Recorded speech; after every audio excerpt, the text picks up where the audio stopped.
Damos comienzo a un nuevo programa, Servidores de Dios. Quien te habla es Manuel Cornejo. Estaré compartiendo la palabra de Dios y lo haré de una manera expositiva, versículo a versículo. Y en esta ocasión será en el Evangelio de Juan, capítulo 9 y versículo 22, donde dice: Esto dijeron sus padres, porque tenían miedo de los judíos, por cuanto los judíos ya habían acordado que si alguno confesase que Jesús era el Mesías, fuera expulsado de la sinagoga. Juan da la razón al comportamiento y a la forma de responder de los padres del ciego. Lo hicieron de aquella manera porque tenían miedo de los judíos. El verbo es imperfecto de indicativo, ya que expresa una idea de temor continuado. Los judíos tenían atemorizadas a las personas en relación con Cristo. Esto ya venía desde tiempo atrás, de manera que no se atrevía nadie a hablar claramente, haciéndolo en voz baja y en grupos por miedo, como anteriormente ya se demostró en el capítulo 7, versículo 13. Sigue diciendo este versículo que, por cuanto los judíos ya habían acordado que si alguno confesase que Jesús era el Mesías, fuera expulsado de la sinagoga. El temor tenía que ver con la determinación de los líderes religiosos que habían tomado de expulsar de la sinagoga a cualquiera que reconociese que Jesús era el Cristo, es decir, el Mesías. Algunos de los gobernantes creían esto, pero no se atrevían a manifestarlo por la misma razón, como podemos apreciar más adelante en el capítulo 12 y versículo 42. Nótese que el problema estaba en confesar o reconocer quién era realmente Jesús. Los líderes podían darse cuenta de que era el Mesías, el enviado de Dios, y lo podían hacer por las señales que Jesús hacía, cumpliendo las profecías que declaraban los milagros operados por Cristo como señales mesiánicas. La mentira de sus vidas, el odio que saturaba sus corazones, la rebeldía en contra de Dios, la negación de su palabra, les había llevado a tomar una decisión que posiblemente se había determinado en el Sanedrín sobre la acción a tomar contra quien se atreviese a confesar a Jesús como el Mesías. La determinación es semejante a la que aparece en distintos lugares de la ley, que sancionaba pecados graves como ser cortados del pueblo, como así indica el libro de Éxodo, capítulo 31 y versículo 14. El término expulsado de la sinagoga es un adjetivo que solo aparece en el Nuevo Testamento, estando ausente en la traducción de la Biblia de los 70 y en autores seculares. En cualquier caso, era una situación sumamente grave para un judío el hecho de que le negasen el acceso a la sinagoga y al mantener comunión con los pertenecientes al pueblo de Israel, ya que esto suponía no contar con los privilegios de la comunidad. Algunos dicen que esta acción no correspondía a los tiempos de Cristo, sino que se estableció tiempo después, pero el texto afirma que había sido determinado ya por los judíos que se pusieron de acuerdo para dictar una sentencia aplicable a quienes se atreviesen, de una o de otra manera, a decir que Jesús era el Mesías. También hay diversas opiniones sobre en qué consistía esta disciplina. A modo de ejemplo, lo que escribe, por ejemplo, Juan Leal, cuando dice que Juan siempre interpreta las acciones y las palabras de sus personajes. Expulsado de la sinagoga, como podemos ver en Juan capítulo 12 y versículo 42, y el libro también de Esdras, capítulo 10 y versículo 8. El Talmud distingue dos clases de excomunión. El primero, el nidui, que impedía de 1 a 3 meses de asistencia a ciertas funciones sagradas y obligaba, además, a llevar un vestido lugebel, es decir, un vestido como con luto. Y el segundo era el herén, que apartaba de todas las funciones sagradas y además del trato con los israelitas. Sin embargo, no consta cuál era la práctica cierta en tiempos de Cristo. La palabra de Juan, de que por sí solo habla de expulsión de la sinagoga, puede, pues, referirse solo al nidui. Hasta aquí el comentario de Juan Leal. Nótese que ser expulsado de la sinagoga era una cuestión sumamente grave y además era un acto de disciplina de alto grado. Los escritos talmúdicos hacen alusión a 3 clases de expulsión, los que podríamos asimilar como excomunión. Los 2 primeros tienen como objeto la disciplina correctora, mientras que la tercera era una acción que cortaba de la congregación de Israel a aquel que infligía o hacía cualquier cosa no correcta.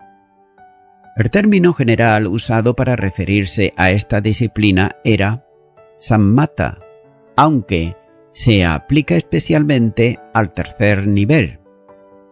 Hay que considerar que el primer nivel era el más leve, llamado nisiat, que determinaba propiamente una reprensión. Generalmente esa disciplina duraba 7 días, pero cuando era pronunciada por el Nasí, es decir, por el jefe del Sanedrín, duraba 30 días.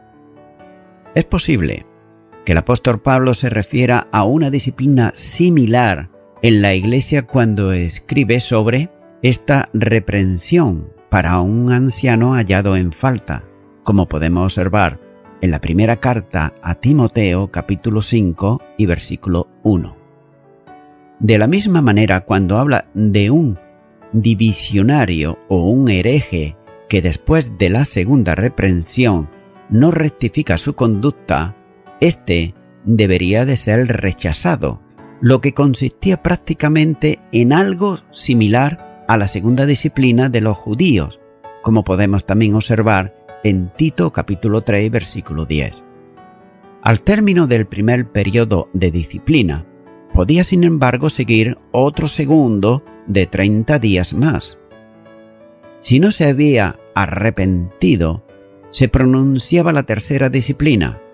Realmente era la excomunión de la persona llamada cherén, que era de duración indefinida. La segunda disciplina, llamada nidui, resultaba impactante, porque iba acompañada de maldiciones y en ocasiones le seguía el sonido del cuerno. La sentencia se acompañaba también de amenazas, en que se le decía que iba a perder la comunión de sus íntimos amigos y que se sentiría solo. A partir de ese momento, se sentía la persona en el suelo y haría vida de luto mientras durante la disciplina estuviese en vigor. Debería también de dejarse crecer la barba y el pelo en forma desgreñada. No podía bañarse ni poner ungüento oloroso sobre sí. No sería admitido en donde hubiera una reunión con más de 10 personas, ni se le permitía asistir a la enseñanza en la sinagoga. Cuando alguien llegaba a la tercera forma de disciplina llamada cherén, venía a ser considerada como un muerto. Y es que realmente esta persona, por donde fuera, se hacía notar. Además, no se le permitía relacionarse con otros, ni se le podía ayudar en lo más elemental, como era darle orientación sobre un lugar que estuviese buscando. Además, podía comprar lo esencial para vivir y nada más, pero estaba prohibido comer o beber con esa persona. Posiblemente, ese era el concepto que Pablo aplicaba a quienes habían cometido un pecado contrario a la palabra, en grado de rebeldía o premeditación, como así nos dice la primera carta a los Corintios, capítulo 5 y versículo 11. Nótese que quien era expulsado de la sinagoga quedaba excluido de la vida religiosa y social de Israel. Los resultados eran verdaderamente graves, sobre todo para personas de un nivel social bajo, como posiblemente fuesen, por ejemplo, los padres del ciego. El tercer nivel de disciplina, la expulsión de la sinagoga, era el que se había determinado para quienes confesasen que Jesús era el Cristo. De ahí que se entienda la situación en que se encontraban los padres del ciego de nacimiento, ya que ellos no se atrevían a responder, no fuese que se le considerase incursos en ella. Nótese que siempre ha ocurrido lo mismo con los hipócritas, que sustentan la ley pero huyen de la gracia. Los que hablan de amor, pero son inmisericordes. Los que amenazan, pero no restauran. Los que dicen amar a Dios, pero odian a sus hermanos. El tiempo cambia, pero el corazón del hombre es siempre el mismo, que es inclinado a hacer el mal. Muchos hermanos son agraviados, sin que tengan a nadie que les ayude, porque todos están bajo el temor del legalismo de quienes dirigen, pero no son dignos de ese ministerio. ¿Cuántos son expulsados del grupo por el delito de ser, por ejemplo, más dignos de aquellos que los expulsan? Continúa ahora con el versículo 23, donde dice: Por eso dijeron sus padres, ¿edad tiene? Preguntadle a él. Juan insiste nuevamente en la razón por la que los padres respondieron a la pregunta de los fariseos, diciéndole que su hijo tenía edad suficiente para responderle a lo que querían conocer. El interés del relato en que los lectores perciban claramente la situación y el entorno en el que se producen los hechos. No se atrevieron a decir nada que pudiera favorecer a Jesús, porque tenían miedo a los fariseos. Continúa ahora con el versículo 24, donde dice: Entonces volvieron a llamar al hombre que había sido ciego y le dijeron: Da gloria a Dios, nosotros sabemos que ese hombre es pecador. Sin duda los judíos comienzan a ponerse nerviosos y además incluso están perdiendo el control personal dada la situación en la que el milagro está haciéndose evidente por el testimonio dado por los padres del que había sido ciego de nacimiento. Nótese que se aprecia, entre otras cosas, en el hecho de llamar, haciéndolo en voz alta, al que había sido llamado antes para interrogarle. Todo ello se estaba transformando en una situación incómoda para los que buscaban manera de acusarlo, tanto a él como a Jesús, sin encontrarla con la facilidad que pretendían, ya que estaban acostumbrados habitualmente a ello. Seguir interrogando a los padres no les llevaba a ningún resultado favorable a ellos. Por tanto, pasan ahora a hacerlo con el hombre que había sido sanado. Nótese que el ciego debió de haber sido puesto fuera del lugar donde se interrogó a los padres, y nuevamente se le hace venir a la presencia de los fariseos. Continúa diciendo este versículo: y le dijeron: «Da gloria a Dios». La culminación de dar gloria a Dios no era una invitación a glorificarle, sino una especie de juramento por el cual exigían que lo que dijese fuese verdad delante de Dios, ya que mentir no le glorificaba, sino todo lo contrario, como podemos observar en el libro de Josué, capítulo 7, versículo 19. Era por tanto una advertencia como si dijesen: Dios te ve, por tanto, no mientas. Es posible ver también otra sutil altimaña de aquellos acusadores, ya que en cierto modo decían al ciego: deja de reconocer que fue Jesús quien hizo el milagro y da gloria a Dios, que es quien realmente lo hizo. Sin embargo, esa interpretación es un tanto forzada, especialmente por el contexto del Antiguo Testamento, donde aparece la expresión. Continúa diciendo este versículo: nosotros sabemos que ese hombre es pecador. Al no poder negar la realidad del milagro por el testimonio de los padres, ahora emprenden la acción de desprestigiar al que sanó al ciego, presentándolo antes de preguntar al que había sido sanado como un hombre pecador. En cierta medida, lo que estaban buscando es que el hombre se retratase al señalar a Jesús como el que le había sanado. Antes dijeron que Dios no está con los pecadores, por tanto, no podía estar apoyando a quien, para ellos, era un pecador. Nótese que los líderes religiosos siempre saben lo que deben aceptar la gente sujeta a ellos.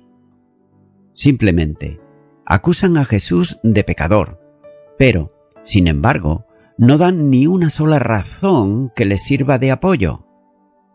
Una vez más, se aprecia el modo de actuar propio de quienes son simplemente religiosos y por ello también fanáticos, ya que están imponiendo al ciego la autoridad que el ser fariseo les daba y la lógica de un hecho que se negaba como consecuencia de un supuesto conocimiento del autor, ya que lo que pretenden es que el ciego, bajo la autoridad religiosa, niegue que había sido sanado por Jesús. Es la misma forma de actuar a lo largo de todos los tiempos, y sigue siendo ahora también en este tiempo. Y aquí comienza la forma de expresión que los fariseos intentan con el que había sido sanado, y que se incrementa a medida que discurre en el relato. Pero sin embargo, se apreciará también como el que había sido ciego aguanta los ataques de los enemigos de Jesús. Continúa ahora con el versículo 25, donde dice: entonces él respondió y dijo: si es pecador, no lo sé. Una cosa sé, que habiendo yo sido ciego, ahora veo. La respuesta del ciego es concreta, pero comprometedora para los fariseos. Estos le habían dicho que conocían que Jesús era un hombre pecador, y el ciego no responde a la acusación que ellos formulaban. Eran asuntos que consideraba de incumbencia religiosa. No podía ni quería discutir esto con ellos. Los fariseos decían que sabía que era pecador. Él calla sobre esto, ya que pasa por alto la sutileza de aquella provocación. Posiblemente, los fariseos esperaban que les contradijese, pero no lo hace. La humildad le hace notar que ignora lo que ellos dicen saber. Continúa diciendo este versículo: que habiendo yo sido ciego, ahora veo. Lo que sí conocía era su experiencia personal, a la que se refiere con expresión: siendo ciego antes, ahora veo. se había producido un antes y también un después en su vida.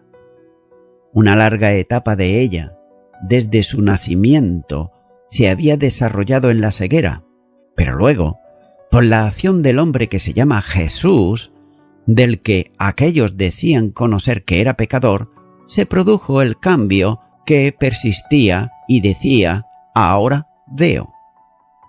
Nótese que no cuestiona nada de lo que aquellos perversos se atrevían a manifestar, ya que se ciñe a lo que él conocía, porque lo había vivido y lo estaba viviendo. Muchos, sus vecinos, sus padres, los que le conocían de verlo sentado mendigando, podían atestiguar sus palabras, habiendo sido ciego. Ahora eran los acusadores los que podían comprobar que realmente veía. Eso no lo podía negar él, ni tampoco ellos, ya que no podían hacerlo cambiar. Las cosas se están complicando cada vez más para los acusadores de Cristo, y hasta es posible que aquella pregunta y la respuesta pusieron de manifiesto que el que había sido ciego no quería hablar de lo que no sabía, pero tampoco podía callar de lo que sí sabía.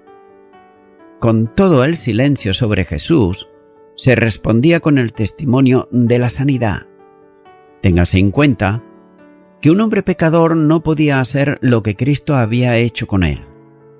Y cada vez era peor el problema fariseo, ya que querían desmontar lo que era evidente para todos. Los judíos decían que Jesús era un hombre pecador.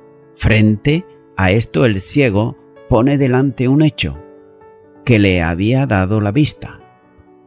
Nunca pudieron probar nada contra Cristo, pero ahora, sin que estuviese presente y sin oírle, contraveniendo toda lógica, le acusaban de pecador. Sin embargo, no es necesario que Jesús responda. Sus hechos hablan claramente por él, y estos no pueden ser contradichos. Continúa ahora con el versículo 26, donde dice: le volvieron a decir: ¿qué te hizo? ¿Cómo te abrió los ojos? Los judíos admiten que alguien dio vista al ciego, pero no mencionan el nombre ni preguntan sobre esto, ya que lo que pretenden es centrarse en cómo había hecho el milagro, preguntando cómo lo hizo y qué hizo. La evidencia de la sanidad no podía ser negada, por tanto, buscan la forma de desprestigiar al sanador y condenarle si fuese posible. Sin nada que usar en contra de Cristo, insisten en preguntar al que había sido ciego, ya que no tenían nada válido para llevar a Cristo ante el Sanedrín, y buscan una y otra vez que el ciego dijese algo que le permitiese hacerlo. A fuerza de preguntar, posiblemente encontrarían alguna contradicción en las respuestas que invalidaría el testimonio del que había sido ciego, con lo que podrían desmentir que se hubiese producido un milagro. Pero no es posible que corazones endurecidos por la hipocresía y llenos de odio fuesen capaces de cejar en su intento de acabar con la vida de Jesús, ya que bajo la influencia de su padre espiritual, es decir, el diablo, que es homicida, insistían buscando la forma de darle muerte a Jesús. Es una situación trágica, pero era real. Sin embargo, podrían hacerlo hasta el momento en que fuese la hora establecida eternamente por Dios, para que su Hijo se entregase a la muerte por todos. Continúa ahora con el versículo 27, donde dice: Él les respondió: ya lo he dicho, y no habéis querido oír. ¿Por qué lo queréis oír otra vez? ¿queréis también vosotros haceros sus discípulos? Quienes preguntaban esperando una respuesta diferente, es el sanado quien ahora toma la iniciativa contra los fariseos. No contesta relatando otra vez el modo cómo se había producido su sanidad, ya que simplemente les recuerda, tal vez expresándose con cierto énfasis, que ya les había contado cómo había sucedido, de modo que no había razón alguna para repetirlo nuevamente. Sin embargo, insistían en oírlo otra vez. Es porque no habían prestado atención cuando se lo dijo antes. Sigue diciendo este versículo: ¿por qué lo queréis oír otra vez? ¿Queréis también vosotros haceros sus discípulos? El interrogado está saturado de las preguntas y comienza a pensar que si no es información lo que desean, ¿qué buscaban entonces? La segunda parte de la respuesta toma un carácter marcadamente irónico al preguntarles si la insistencia en oír nuevamente el relato sería para estar seguros de quién era Jesús y hacerse seguidores de él. La respuesta está formulada a modo de pregunta, siendo interesante la construcción con que genera un interrogante condicional cuando dice ¿acaso también?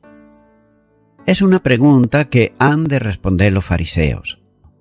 El ciego le está sugiriendo que tal vez ellos estén pensando en hacerse discípulos de Jesús. El uso de como adverbio les hace entender que el hombre sabía que Jesús tenía entre los fariseos algunos discípulos y que tal vez los que le preguntaban querían seguir el camino de sus correligionarios. Es más, él mismo se consideraba ya un seguidor de Jesús. Continúa ahora con el versículo 28, donde dice: y le injuriaron y dijeron: tú eres su discípulo, pero nosotros, discípulos de Moisés somos. El odio le siguen la astucia al procurar envolver en su trama al que había sido sanado, y cómo no pueden conseguir lo que se habían propuesto: pasar a una forma de ira consistente en denostarlo. Sin duda, los insultos y las injurias que sucedieron mostrados por cada uno de aquellos hipócritas es la forma habitual del comportamiento de quienes quieren imponerse a la fuerza sobre otros. Nótese que las injurias y los insultos son el idioma natural de la sinrazón y de la miseria moral. Es normal que así ocurra, como pasó con el hombre sanado. Así también ocurre en los días de hoy, con quienes se afirman en la palabra y huyen de las tradiciones y del sistema religioso. Pero cuando no pueden ser doblegados, son insultados. Cuando no ceden a las imposiciones, son calumniados. El caso es que de una o de otra manera se elimine a todo aquel que estorba a los propósitos malvados de quienes hacen de la religión la razón de ser existencial. Continúa diciendo este versículo: tú eres su discípulo, pero nosotros, discípulos de Moisés somos. En medio de los gritos con injuria, las voces acusadoras proclamando a cuantos pudieran oírlo que el sanado era discípulo de Jesús, mientras con la misma fuerza se proclamaban como seguidores de Moisés. De otro modo, hacen un contraste entre ellos y él, es decir, entre Jesús. Para ellos, el ciego sanado era discípulo de él. Nótese que no mencionan su nombre, y al usar el pronombre demostrativo, están señalándole despectivamente como aquel hombre o simplemente ese. en forma peyorativa. Los fariseos se abrogaban el derecho religioso a ser discípulos del que había dado la ley al pueblo y hablado con los antepasados en nombre de Dios. Por tanto, ellos despreciaban a todo aquel que no fuese como ellos. Y voy concluyendo ya con esto. Desde el capítulo 7 hemos observado que las autoridades han mantenido una posición en contra de Jesús, haciendo acusaciones condenatorias. Y ahora, en este capítulo 9, el abismo final parece ya como definitivo. Así lo indican sus palabras al ciego cuando dice: discípulos de ese lo serás tú. Nosotros somos discípulos de Moisés. En otras palabras, ese hombre ha de tomar una decisión, es decir, el ciego, con respecto a quién debe de seguir ahora.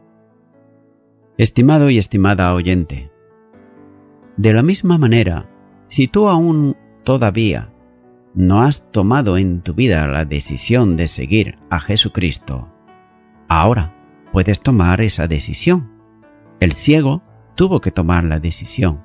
Es por ello que si tú no lo has hecho, ahora, si tienes tu corazón dispuesto para recibir a Jesucristo como tu único y suficiente Salvador, puedes hacerlo. Ora conmigo una oración de fe y di ahí a donde estás: Señor Jesús, en este momento dispongo mi corazón para recibirte como mi Salvador. Tomo la decisión de seguirte todos los días de mi vida. Me arrepiento de todos mis pecados y te doy gracias en el nombre de Jesús. Amén.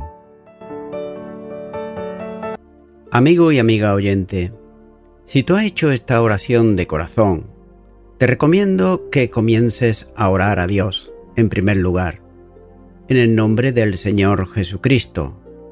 Orar a Dios no es rezar, sino que es hablar con una persona.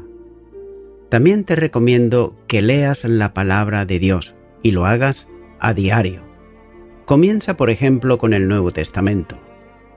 Y también, por último, te recomiendo que para que puedas crecer espiritualmente, te congregues en una iglesia cristiano-evangélica, donde se predique, se enseñe y se practique la sana doctrina y la palabra de Dios. Congrégate ahí y con el tiempo podrás crecer espiritualmente y también servir al Señor Jesucristo. Que Dios te bendiga. Y a toda la audiencia, nuevamente ya me estoy despidiendo de todos ustedes y será hasta el próximo programa. Que Dios os bendiga a todos.